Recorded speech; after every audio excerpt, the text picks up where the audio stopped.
जी अस्सलाम वालेकुम, कैसे हो सब लोग? सब खैर खैरियत। सो फाइनली आज बाकू के टॉपिक पे आखिरी वीडियो है ये। अगर तो आप मुझे फॉलो कर रहे हो तो आपने मेरी पहली वीडियोस देखी होंगी जो बाकू के रिलेटेड हैं। मैंने तकरीबन 6 पार्ट्स बनाए उसके। अगर कोई वीडियो मिस हुई है तो आप मेरे चैनल पे जाके उसको देख सकते हो। और अगर आप ये वीडियो फ़र्स्ट टाइम देख रहे हो, अगर आप मुझे फ़र्स्ट टाइम देख रहे हो, तो मैं बाकू गया था, 10-11 दिनों का मेरा ट्रिप था। तो मैंने तकरीबन अपना एक्सपीरियंस शेयर किया हुआ है वीडियोस में। 6 पार्ट्स हैं उसके। तो उसका जो लिंक है ये ऊपर आपको नज़र आ रहा है। पूरी एक प्लेलिस्ट मैंने बनाई हुई है, तो आप वहाँ पे जाके इसको देख सकते हो। सो आज की वीडियो में जो है वो मैं कुछ सवालों के जवाब दूंगा जो मुझे कमेंट्स में मिले थे, बाकू के रिलेटेड है। दूसरा ये है कि कुछ पॉइंट्स जो हैं वो चूँकि रह गए थे, कुछ चीज़ें ऐसी जो मैं वीडियोस में नहीं दिखा सका, नहीं बता सका, तो वो मैं उसको थोड़ा सा मैं आपको क्लियर कर दूँगा। सो चलते हैं सबसे पहले सवालों के जवाब की तरफ। तो पहला सवाल है मोइज़ बेग की तरफ से। Brother, can you please share what are the current travel restrictions from Pakistan in terms of COVID. तो वो सिर्फ आपसे वैक्सीनेशन सर्टिफिकेट मांगते हैं, इसके अलावा वो आपसे कुछ भी नहीं मांगते। एक्चुअली जब आप एयरपोर्ट पे जाते हो, अज़रबैजान के एयरपोर्ट पे जब आपका चेक इन होता है तो वो आपसे वो 3 चीज़ें मांगते हैं: आपका पासपोर्ट, आपका वीज़ा और आपका वैक्सीनेशन सर्टिफिकेट। ये बहुत ज़रूरी है, अगर आपके पास नहीं होगा तो वो उसी जहाज़ पे आपको वापस पाकिस्तान भी भेज सकते हैं। दूसरा सवाल है रिलैक्सिंग वीडियोस का। भाई, is it important to buy travel insurance travelling from Pakistan? तो नहीं, ट्रैवल इंश्योरेंस की कोई रिक्वायरमेंट नहीं है, तो ये ज़रूरी नहीं है। अच्छा जी, तीसरा सवाल मिस्टर राजा एम अली की तरफ से है। ब्रो, मॉडर्ना की 2 डोज़ लगी हैं, बूस्टर नहीं लगा, बूस्टर ज़रूरी है? तो जी बिल्कुल, बूस्टर बिल्कुल ज़रूरी है। अगर आपको 6 महीने से ज़्यादा हो गए, आपने 2 डोज़ लगाए हुए, तो अगर आपने बूस्टर नहीं लगाया हुआ तो फुली वैक्सीनेटेड में कंसिडर नहीं होगे, तो ये ज़रूरी है। तो अगला सवाल है ह्यूमन मोटिवेशन का। ब्रदर, पीसीआर तो नहीं चाहिए? नहीं, बिल्कुल पीसीआर की कोई रिक्वायरमेंट नहीं है। पहले थी लेकिन अब उन्होंने ख़त्म कर दिया है। सिर्फ अगर वही वैक्सीनेशन सर्टिफिकेट अगर आपके पास है, अपडेट है, तो नो इशू, आप वो काफ़ी है। तो ये कुछ सवाल थे जिनके जवाब मैंने आपको दिए। और अगर इनके अलावा भी कोई सवाल हो आपके पास बाकू के रिलेटेड, वीज़ा के रिलेटेड, कोई मतलब किसी भी किस्म का जो है वो सवाल अगर आपके पास है, तो कमेंट सेक्शन पे आप ज़रूर मुझसे पूछ सकते हो। तो इंशाल्लाह मैं इसका जवाब आपको ज़रूर दूंगा। तो गाइस, ये थे आपके सवालों के जवाब। अब एक सवाल मैं आपसे पूछूंगा। सवाल ये है कि मर्द हजरात जब घूमने जाते हैं तो अपनी फैमिलीज़ को लेके क्यों नहीं जाते अपने साथ? वो अपने दोस्तों को साथ ले जाना क्यों प्रेफर करते हैं? तो ये सवाल बहुत इंपॉर्टेंट है और इसका जवाब मुझे चाहिए प्लीज़। और अगर ये सवाल मैं पूछ रहा हूँ तो इसका रीज़न है क्योंकि जब मैंने फ़्लाइट पकड़ी थी लाहौर से बाकू के लिए, तो जब मैं जहाज़ में गया तो ओबियसली जहाज़ सारा फुल हुआ था। और जहाज़ के अंदर हम लोगों को मिला के टोटल 3 या 4 फैमिलीज़ थी, बाकी सब लड़के थे, सारे मतलब मर्द हजरात ही थे।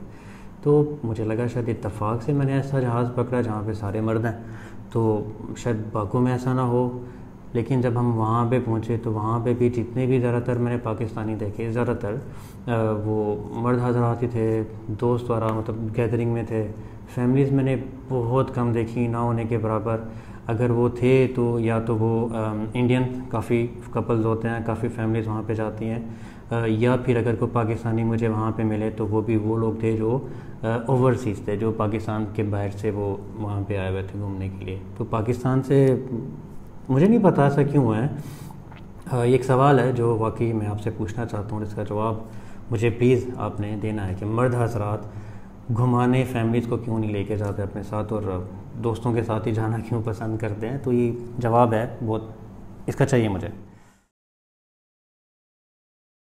तो हम अज़रबैजान को ही क्यों चूज़ करते हैं? इसकी 2 रीज़न हैं। रीज़न नंबर 1, अज़रबैजान एक ऐसा मुल्क है जिसको आप कह सकते हो कि ऑल इन वन कंट्री है, एक ऑल राउंडर कंट्री है, जहाँ पे आप जाते हो तो आपको यूरोप की फीलिंग भी आती है। जो एक मुस्लिम कंट्री भी है, हलाल खाना भी वहाँ पे हर जगह पे आपको मिल जाता है। वहाँ पे पहाड़ भी हैं, वहाँ पे समंदर भी है, बर्फ़ भी है, गर्मी भी है। तो मतलब सब कुछ आपको एक जगह पे मिलता है, और बेशक बहुत ही खूबसूरत मुल्क भी है माशाल्लाह से।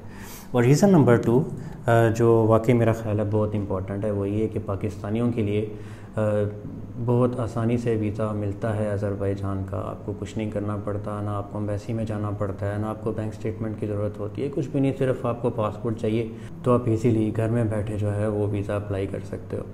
तो बहुत इजी प्रोसेस है। ये सारा प्रोसेस मैंने एक वीडियो में वैसे बताया हुआ है, तो अगर आप देखना चाहते हो तो उसका जो लिंक है मैं डिस्क्रिप्शन में मैं दे दूँगा, तो आप उसको देख लेना कि कैसे वीज़ा अप्लाई करना है।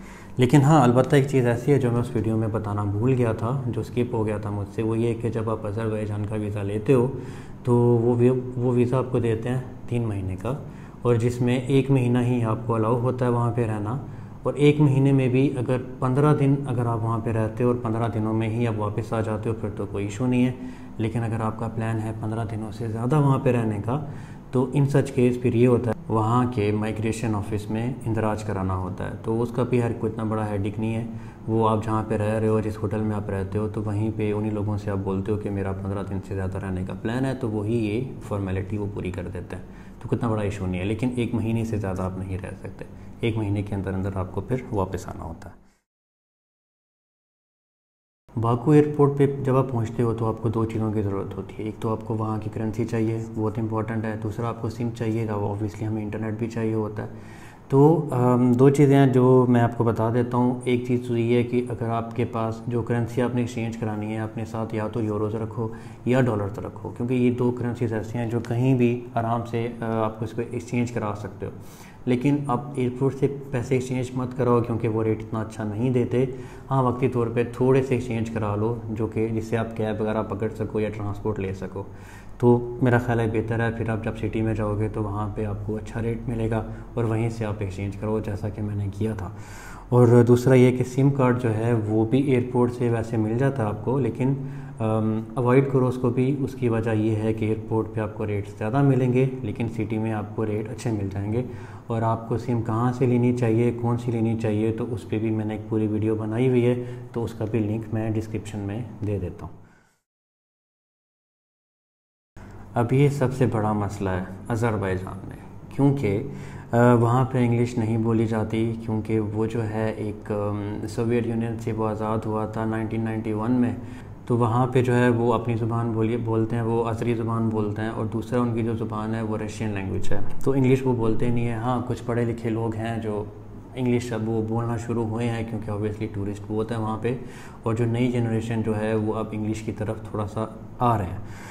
तो ये मसला वहाँ पे होता है। तो इसका आसान हल जो मैंने डिस्कवर किया वो ये है कि ऑब्वियसली सबके पास स्मार्टफोन्स होते हैं आजकल, तो आप आराम से अपना गूगल ट्रांसलेट ओपन करो और अपने गूगल ट्रांसलेशन से जो है ना वो लोगों से बात करो, तो इससे काफ़ी हेल्प मिलती है, और मुझे भी मिली थी।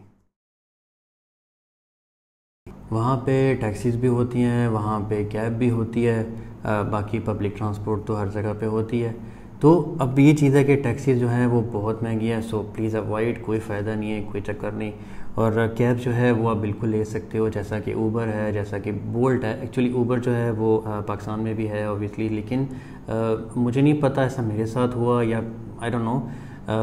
ऊबर की जो नॉर्मल ऐप है वो वहाँ पे चलती नहीं, लेकिन उसके बरक्स जो है वो आपके पास एक ऐप है जो आप गूगल ऐप वगैरह से ऐप स्टोर से आराम से डाउनलोड कर सकते हो, वो है बोल्ट। बिल्कुल ऊबर की तरह है, उसको डाउनलोड करो और बिल्कुल ऊबर की तरह वो फंक्शन करती है। तो बिल्कुल आप कैब पकड़ सकते हो, लेकिन आप पब्लिक ट्रांसपोर्ट पे सफ़र करो, बसों में या मेट्रो वगैरह पे। तो उसका एक तरीका होता है जी, आपको ट्रांसपोर्ट का एक पास लेना होता है, वो आपको मिल जाता है 2 मन्नत का, कहीं से भी मिल जाता है, मेट्रो स्टेशन से मिल जाता है, किसी बस स्टॉप से, सारे बस स्टॉप पे नहीं लेकिन कुछ बस स्टॉप से मिल जाता है। तो उसका भी एक प्रोसीजर है, वो मैंने भी एक वीडियो में बताया हुआ है, तो उसका भी लिंक मैं डिस्क्रिप्शन में दे दूँगा। लेकिन बसों का ये होता है जी कि रात को 11 बजे तक ही बस चलती है, उसके बाद बस सर्विस ख़त्म हो जाती है। लेकिन कोई बात नहीं, कैब का ऑप्शन तो हमेशा के लिए अवेलेबल ही होता है। जब हम महंगाई को मैयर करते हैं तो हम मैयर करते हैं पेट्रोल के साथ। अगर पेट्रोल महंगा है तो महंगाई है, पेट्रोल सस्ता है तो बाकी चीज़ें भी सस्ती हैं। तो पेट्रोल जो है वो अज़रबैजान में 1 लीटर 1 मन्नत का है। 1 मन्नत मतलब 120 रुपया, थोड़ा ऊपर नीचे होगा। और जो डीज़ल है वो 0.8 मन्नत का है, मतलब 80 कपैक का, तो वो भी तकरीबन 90 रुपये बनते हैं। तो पेट्रोल तो वहाँ पे सस्ता है बहुत ज़्यादा, लेकिन बाकी चीज़ें जो हैं, आप सुपरमार्केट में जाते हो तो वो चीज़ें अब मतलब ग्रॉसरी करते हो, फ्रूट वगैरह सब्जियाँ लेते हो, पानी वगैरह जो भी चीज़ें, तो वो मेरा जो ख्याल है वो पाकिस्तान से थोड़ा सा महंगा है। अगर आप यूरोप के साथ कंपेयर करो तो या यूरोप से सस्ता है, लेकिन पाकिस्तान से थोड़ा महंगा है। लेकिन शहर के अंदर जो है वो महंगाई ज़्यादा थी, लेकिन अगर आप शहर से बाहर चले जाते हो तो सस्ता जो है ना वो सीन शुरू हो जाता है। तो कुछ चीज़ें ऐसी होती हैं ऑब्वियसली, आप जहाँ पे एज अ टूरिस्ट जाते हो तो आप कुछ चीज़ें जब आपको कुछ चीज़ें समझ आना शुरू होती हैं तो ऑब्वियसली फिर आपका टाइम भी ख़त्म हो जाता है, वापस आने का वक्त आ जाता है। तो ये चीज़ है। तो अब वहाँ पे मॉल्स हैं, वहाँ पे मॉल्स अमूमन महंगे होते हैं, वहाँ पे सुपरमार्केट्स भी हैं। तो बाकी अगर आपने सस्ती शॉपिंग करनी है बाकू के अंदर तो 2 बाज़ार हैं ऐसे जो मैंने देखे थे।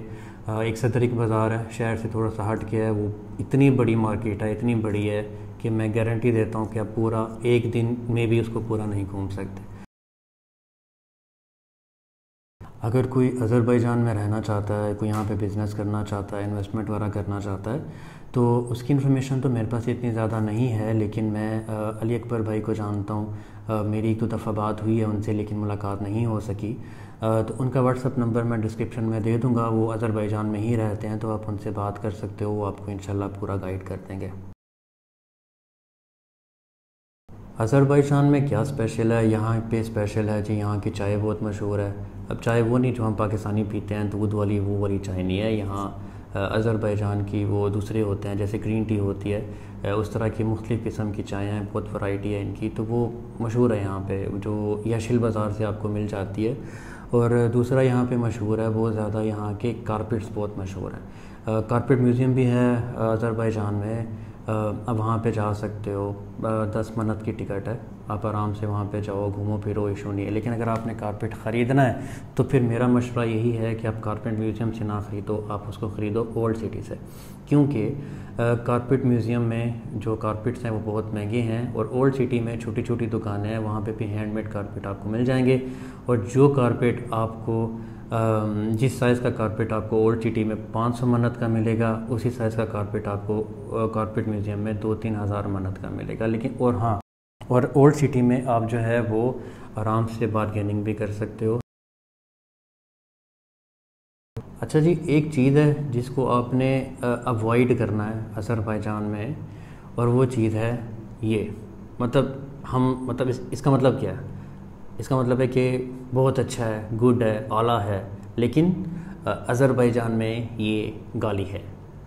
ठीक है, तो इस चीज़ को अवॉइड करना है। मतलब आप इस तरह से साइन कर सकते हो, ऐसे कर सकते हो, लेकिन ये चीज़ आपने वहाँ पे किसी को नहीं दिखानी कि ओके गुड, इसका मतलब है वो, मतलब आपने उसको गाली दी है।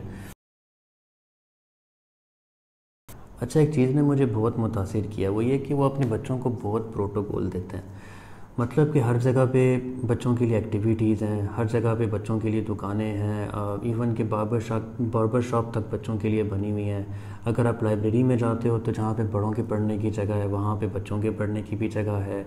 उनकी कोशिश होती है कि बच्चों का किताबों के साथ भी एक रिश्ता बंधा रहे। और एक और चीज़ जो मुझे मज़े की लगी हुई है कि अज़रबैजान का झंडा आपको हर जगह पे नज़र आता है, बिल्डिंग्स क्या, नुक्कड़ क्या, मतलब हर जगह पे आपको आराम से, जब आप बाहर सड़क पे निकलते हो तो आपको जो है ना वो चारों तरफ कहीं ना कहीं अज़रबैजान के झंडे आपको नज़र आते रहते हैं। वो बचपन से ही उनको बता देते हैं कि ये तुम्हारा मुल्क है, ये तुम्हारे मुल्क का झंडा है, तुमने इससे प्यार करना है। तो बिल्कुल, जो बच्चे होते हैं वो एक कौम की बुनियादें होती हैं, तो अगर आपने बच्चों को तैयार कर लिया तो मतलब आपने कौम को तैयार कर लिया। अज़रबैजान एक मुस्लिम कंट्री है, लेकिन रशियन कल्चर आज भी वहाँ ज़िंदा है। अगर वहाँ मस्जिदें हैं तो वहाँ पे महखाने भी हैं, अगर वहाँ पे लाइब्रेरीज़ हैं तो वहाँ पे नाइट क्लब्स भी हैं।